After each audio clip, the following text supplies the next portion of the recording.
Всем доброго утра. Хочу кое-что сказать, пару слов.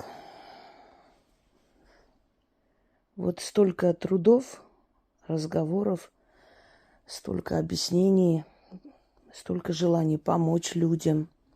Вот иногда сижу, думаю, а надо ли вообще? Значит, не буду называть имя женщины, написала сегодня под роликом. Люди, как вы просите о помощи? Я написала Инге с низким поклоном, с криком о помощи. Она очень грубо ответила, практически послала меня. Ничего не понимаю. Может, это какая-то другая Инга, о которой вы рассказываете. Я вообще в недоумении. Почему людям кажется, что тот человек, который помогает реально и о котором говорят хорошо и благодарят, вот сидит и лижет им задницу всем подряд. И поэтому они... Я в таком шоке, я не могу понять. Вот я написала, попросила о помощи, а она вот мне сказала, нагрубила, послала меня. Хочу вам сказать, вот эти слова, вот, которые часто слышите, да, когда из меня просто делают какого-то зверя, прям зверюгу, которая страшная. Я просила с поклоном. Она меня послала, чуть не знаю чего. Сейчас посмотрите, как я ее послала. Я сказала, изучите, пожалуйста, мой канал. Боже, я просила, как меня так оскорбили, обидели. Иногда Яне пишут. Яна там может сказать, вы знаете, Инга вас сейчас навряд ли примет. Вам лучше сначала изучить канал. Вы просто даже не знаете канал, все. Не надо хамить, не надо грубить мне. Я пришла, я деньги плачу. Говорит, ну вообще-то вы еще ничего не заплатили, и вас никто не принял. И чё? Вы чё здесь, сидите? А сами-то такие хорошие, хвалят вас. Я помню, когда-то из Абхазии меня муж с женой там терроризировали просто, буквально говоря. Взрослые люди под 70 лет, а может и больше. Такое началось. Я буду говорить всем, я пойду, я сниму, я пойду на Первом канале и скажу, кто вы такая. Всего-то, знаете, почему? У них там внук что-то натворил, и его хотели посадить. И я сказала, вы сначала попробуйте сами, вот работы. Они созданы точно такие же сильные, как и я работаю. Да, есть определенная разница, естественно, когда работает с человеком ведьма, а когда берете и делаете. Но если я говорю, значит, я вижу, что есть возможность моими работами помочь. Тем более, что чаще всего такие люди приходят с криками: «Мы в долгу не останемся, мы благодарные люди, вы не думайте». Да, никогда в жизни. Мы таких людей вообще не любим, которые не благодарят. А в итоге потом говорят, вы же говорите это, монеты вот отнесла под дерево. Я говорю, монеты отнести под дерево, это, уважаемые, это итог, подытожить ритуал. То, что там есть слова «откупаюсь», это вы даете определенную энергию, силу, денег тем силам, которые будут вам помогать. Но я не могу постоянно просить у этих сил помочь людям, которые совершенно неблагодарны, понимаете? Не могу я все время просить помощи для вас, когда вы 10 раз, 20 раз, 15 раз, когда вас спасают от тюрем, когда вам прощают долги банки, когда от вас отстают, когда вы не можете продать долго дом там бабушки, который вам достался, и вы продаете. Я не знаю, тысячи ваших вопросов, проблем, когда решают, и потом вы с наивными глазами, хлопая ресницами, делая вид, что вы ничего не понимаете. О чем? В смысле? Я же отношу монеты, оставляю. Вы не держите, пожалуйста, людей за дураков. Как там в этом? Вы меня за идиота... Нет, вы меня идиота за не держите. Вы прекрасно знаете, о чем я. Вы слышите тот часть, которая вам выгодна. Как говорится, чего стоит услуга, которая уже оказана? Ничего не стоит. Но вы забываете одну вещь. Вы еще раз придете ко мне. Я не люблю наглых людей. Наглым людям не надо помогать. Не потому, что мне ваши деньги нужны, себе оставьте. Я много раз возвращала такие благодарности, которые не искренние. Нет, не из-за этого. А потому, что каждый раз приходить и за вас платить своим здоровьем и временем я не хочу. Потому что если я делаю такие сильные работы, и они вас буквально спасают, то эти силы ждут награды обратной. И я вместо вас отдаю. У меня там что-то дома ломается, мне приходится по второму разу покупать. Я помню женщина, у которой сын просто был в очень тяжелом состоянии. Врачи сказали, что вот ну просто нету никакой надежды. Я вам объясняю, я не лечу людей. Лечить людей нельзя без диплома врача. Это преступно. Абсолютно. Когда ко мне приходят, я всегда говорю, только к врачу и только к медицине обращайтесь. Ни в коем случае не ходите по всяким бабушкам, всякие там травы, чаи, не пейте. Это просто смертельно опасно для вас. Вы время упустите. Ни за что не делайте такие вещи. Но есть одна разница. Врач лечит тело, а ведьма удерживает здесь душу, пока врачи лечат тело. Вот моя работа. Я держу душу здесь, пока врачи спасут тело. Вот, если так грубо сказать. Таким образом это происходит. Очень часто бывает, что с комы вытаскиваешь человека. Так вот, помогите, умоляю, прошу, в 3 часа ночи звонки. Это же постоянно, круглосуточная жизнь. У меня иногда бывают нервные срывы дома. Я последние годы эти замечаю, потому что я очень много работаю, отдачи очень мало. Очень мизерная отдача. Что в материальном плане, что в благодарности. То, что сейчас снимают люди, говорят, да, спасибо. У других и этого нет. Я понимаю, у других даже этого нет и не будет никогда. Это великое дело. Это показатель того, что ты работаешь, что ты сильна и что ты можешь многое. Но это очень малый процент, даже 1% нет из всех тех людей, которым я помогла. Многие меня вообще забывают. Когда начинаю писать, я иногда не отправляю, говорю, я посмотри, сколько раз человек обращалась и получала помощь. Исчезают просто. Появляются только тогда, когда еще раз нужна помощь. Они забывают просто, что мир такой. В любом случае вас вернут ко мне еще раз. Вы же знаете, что больше никто вам не поможет в этом вопросе. Деньги возьмут, но не помогут. Поэтому приходите сюда. И приходите с наивными глазами, хлопая ресницами. А Чен, вот, ну вы же говорите, что вот надо вот отнести, я относила. Иногда, знаете, приходит... Я вот делаю ваши работы, как будто я должна кланяться и благодарить. Какое счастье! Как вы меня уважили! Мои работы делают эти люди, а я такая сука, их обижаю. Вместо того, чтобы сидеть и служить 24 часа в сутки. Я говорю, эти работы вам нужны, вы для себя делаете. Вы чего мне одолжение делаете, я не могу понять. Ну, вы понимаете, я же ваши работы делаю, и я вот... Вот сказать слово «изучите канал» для них как, я не знаю, обухом по голове. Изучите канал, чтобы понять, куда вы пришли, кому вы доверяете свою судьбу, что за безразличные люди. Вот таких, как вы, и обманывают. Потом из-за таких, как вы, начинают всех преследовать и проклинать, ненавидеть. Потому что такие, как вы, готовы всем подряд раздавать и деньги, и все нас, ну, даже малые деньги. Они что же ваши деньги? Вот такие, как вы, покупают всякие талисманы, амулеты, чтобы быстренько все получилось. Ленивые люди, которые не хотят для себя ничего делать. Если у тебя есть источник, где можно сесть, изучить, сначала понять свою проблему. Почему так происходит в моей жизни постоянно? Потом сесть, начать переписывать. Вот эти работы можно сделать как бы. У меня же не только работы, у меня просто инструкция по выживанию. Сесть, изучить хотя бы недели 2-3, и ты многое сначала поймешь. Ты поймешь себя, кто ты, что ты, зачем ты, что происходит в твоей жизни.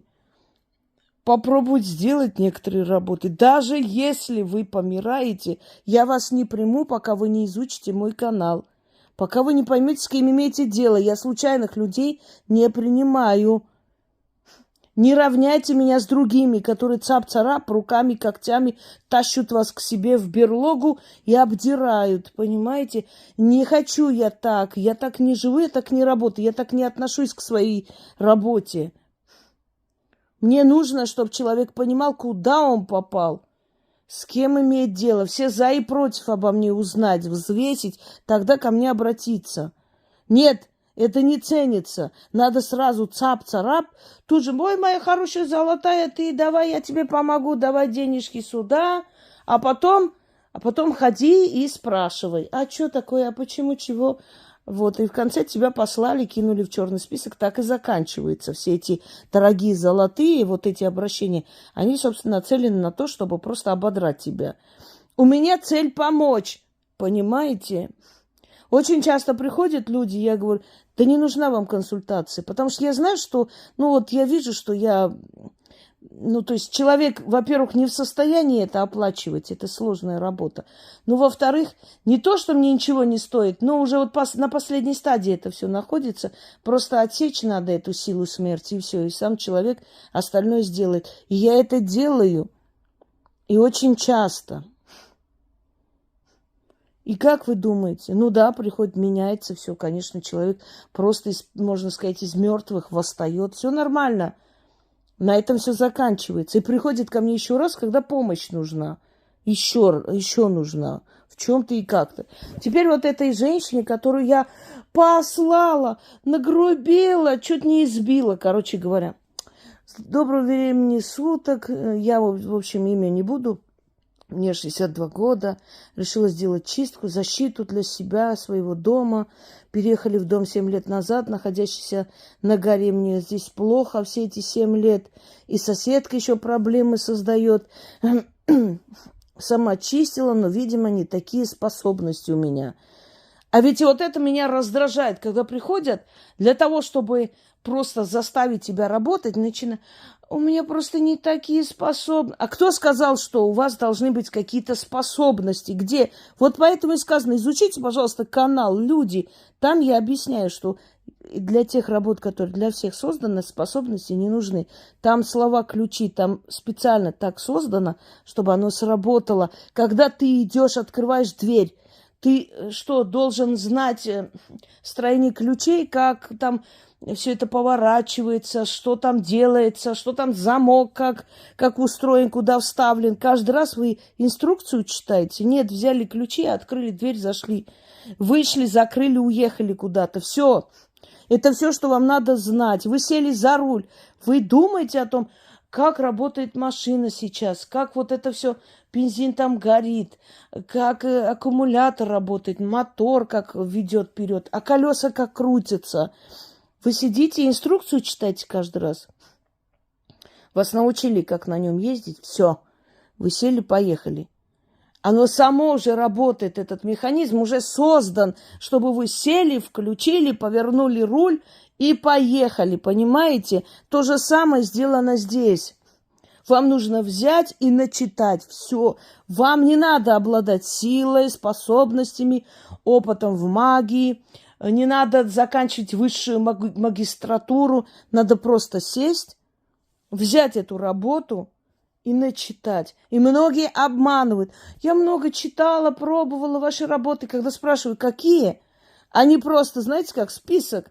Смотрю, список кидают, вот именно вот последних работ, как они же не будут искать по всем этим. Смотрю, это, то, все в одну кучу скинули. Я говорю, и какое имеет отношение к суду, например, вот это вот колесо фортуны, там, я просто вот делала как бы, я говорю, вы ничего не делали, когда человек действительно проводил эти работы, он наизусть тебе скажет, хоть ночью разбуди, как он сделал, потому что он подготавливает это все, он готовится к этому, покупает эти свечи, алтарную ткань, знает время, записывает, что он должен делать. И он берет, делает. Вам же не сказано, делайте все мои 40 тысяч работ. Вам оттуда выбрать 3-4 и начитать. У вас не такой график, как у меня. Вы не сидите в день и отвечаете по 3-4 тысячи писем, понимаете? Нет. Вы пошли на работу, вернулись, сели, чай, кофе, переоделись, немного, не знаю, прибрали, что там дома сделали. Пожалуйста, полчаса времени уделяйте, садитесь, Зажгите свечу и начитайте. Причем мои работы специально созданы так, что для этого не надо искать там, например, хвост черного павиана. Они проще сделаны для людей, чтобы можно было, чтобы доступно. Свеча всем доступна, и ткань тоже. Полчаса в день, не знаю, полчаса в неделю уделяйте себе, уже жизнь меняется. Они этого тоже не хотят. Сделайте все за меня. И, конечно же, я в долгу не останусь обязательно когда-нибудь, как там в этом у Булгакова, непременно в понедельник первым же делом обязательно 100% я все это поблагодарю, конечно, не сомневайтесь. Ага. Дальше. Я не профессионал и вам доверяю. Это, знаете, это психологический ход. Похвалить и пользоваться. Вы такая хорошая, вы профессионал, я вам доверяю. Я еще не сказала, что я согласна помочь, что приходите, хорошо. Я еще ничего не сказала, а уже... Она уже решила, что я все должна помочь, а как же, другого выхода нет у меня. Вот, и она мне доверяет, поэтому я должна оправдать это доверие. Вы не понимаете, есть психология, когда ты изучаешь психологию человека, да и вообще за жизнь ты становишься уже психологом, потому что разные люди приходят. Ты сразу понимаешь между строк. Казалось бы, ничего такого, безобидное, просто просьба, а здесь столько уже обязаловки. Я не справлюсь, у меня ничего, у меня нет возможности, и нету способности. Хотя про способности никто не сказал, что мои работы могут взять и делать только те, у кого есть способности. Это после моего канала начали огромное количество всяких каналов. Уже смотрю, и благословение богов начали выставлять. Просто красивые стихи. О, ты такой-то, о, Зевс, ты прекрасный, о, Гера, ты замечательна. Ну и что дальше? А в чем смысл этих работ? Понимаете, нету там. Там просто красиво сложенные иногда и в пустоту сложенные стихи. Вот там вот эти взять, сделать, они ничего не поменяют в жизни. Люди не понимают. Сейчас искусственный интеллект появился, сейчас делают красивые клипы. Берут сейчас оберткой, но внутри ничего нет.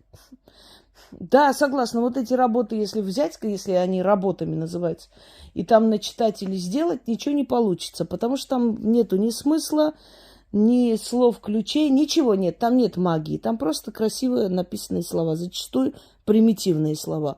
А вот здесь работа составлена так, что берешь, делаешь, получается. Но я не буду делать, делай ты. Ты же профессионал, я тебе доверяю. Замечательно. Дальше слушаем эту прекрасную женщину, которая просто святая женщина буквально. Пришла просить о помощи, а я вот так вот такая нехорошая.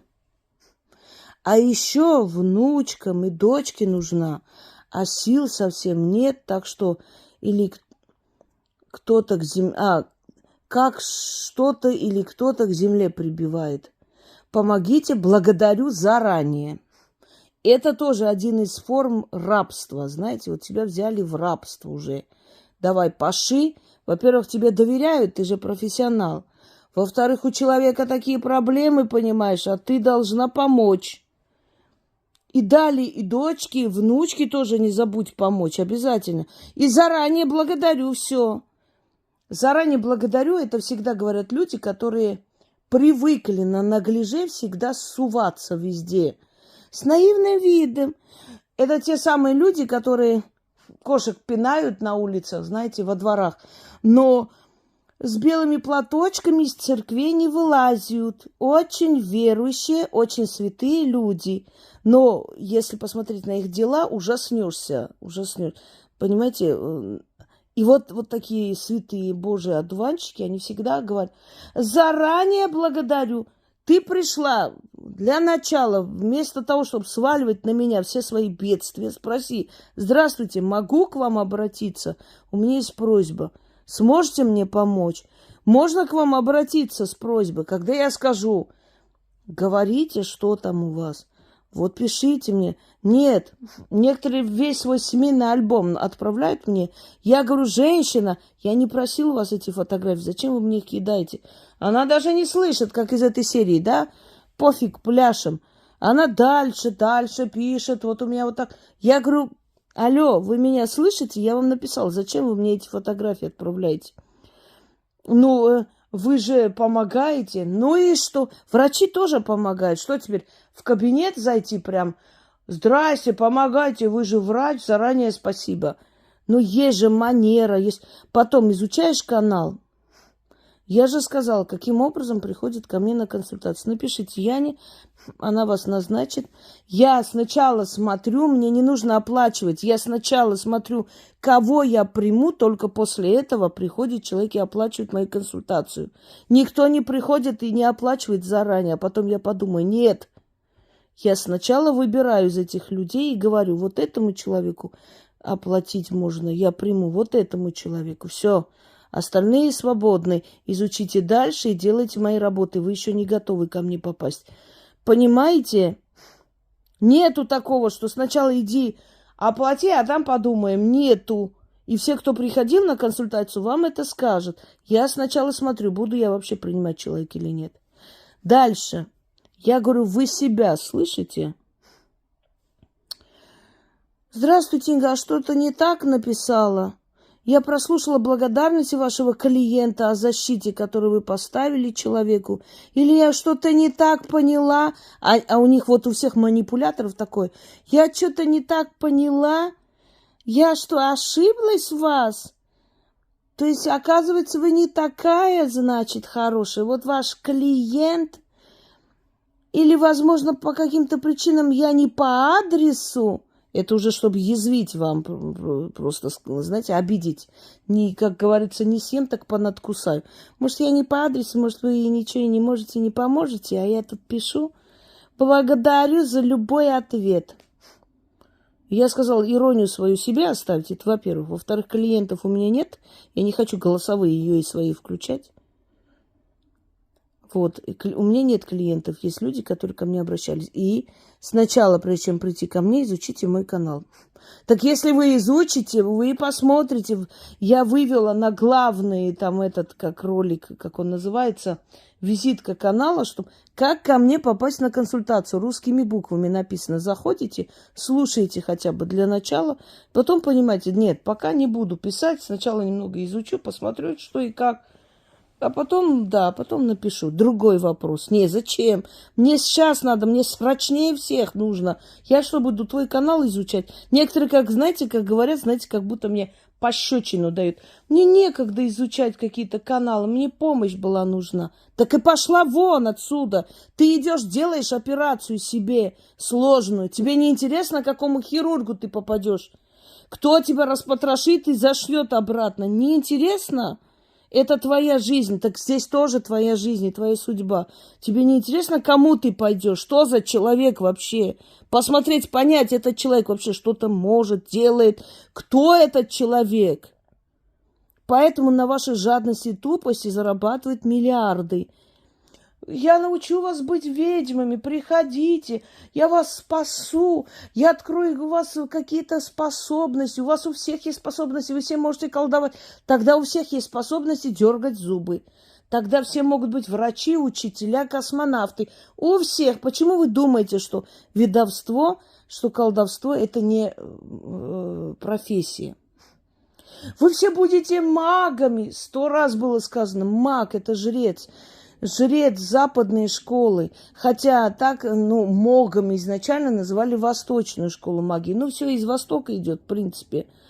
Мужчины, это вашу дивизию. Нет женщин-магов. Это от необразованности, это от невежества. Это люди-выскочки, любители. Где-то что-то прочитали. Кто-то немножко более грамотно излагает. Кто-то абсолютно по-колхозному. Без разницы. Все учат, все открывают какие-то способности. 3-й глаз, 4-ю задницу. Все откроем. Все Почему это так? Потому что люди невежественные, люди не хотят ни учиться, ни изучать, ни думать о чем-либо. Я книгу одну, которая мне... Это не психологическая книга, книга, которая... Ну, сейчас я не буду объяснять, это там вавилонская. Идет мифология, в общем, идет теология и прочее.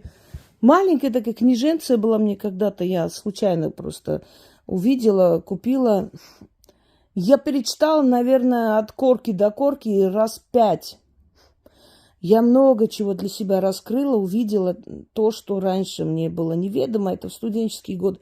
Я 5 раз перечитала. Каждую строку по нескольку раз обдумывала, о чем тут сказано. И как мне все это доходило. Я раскрыла для себя очень многое. Очень многое поняла, понимаете, это мне помогло в жизни. Хочешь менять свою жизнь, изучи. Изучи, пойми то, что для тебя спасительно, то, что ты нашел, нашла, не знаю. Изучай. Не, зачем изучать? Давай сейчас помоги. Заранее спасибо. А я вам верила.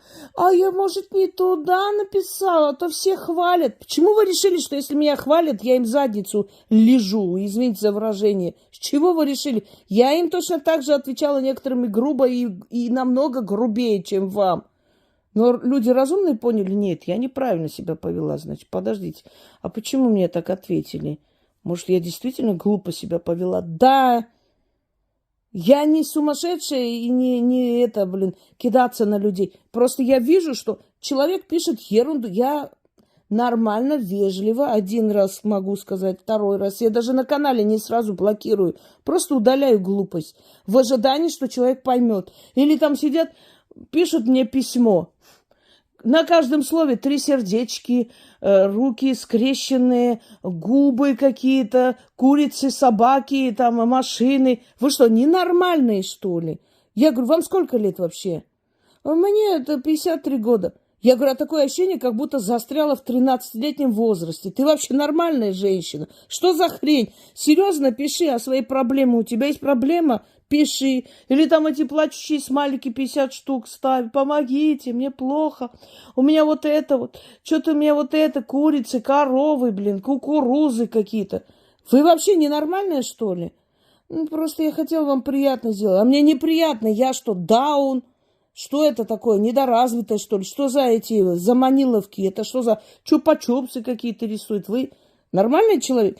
У меня нагрубили, меня обидели. А ты сделай вывод, скажи, правда, я себя повела как недоразвитая какая-то. Какие-то цветочки, какие-то шампанские, какие-то эти салюты. Ты приходишь к человеку, пишешь, я сразу вижу, что ты несерьезный человек, у тебя с головой большие проблемы, и мне абсолютно не хочется с тобой связываться и брать тебя в работу, еще нервы трепать себе. Не хочу, до свидания. Ой, может, я не туда написала, я что-то, мне кажется, я вот это... Да туда ты написала, туда, но тебе сказали. Посмотри на себя со стороны, на свое поведение, и это что вообще?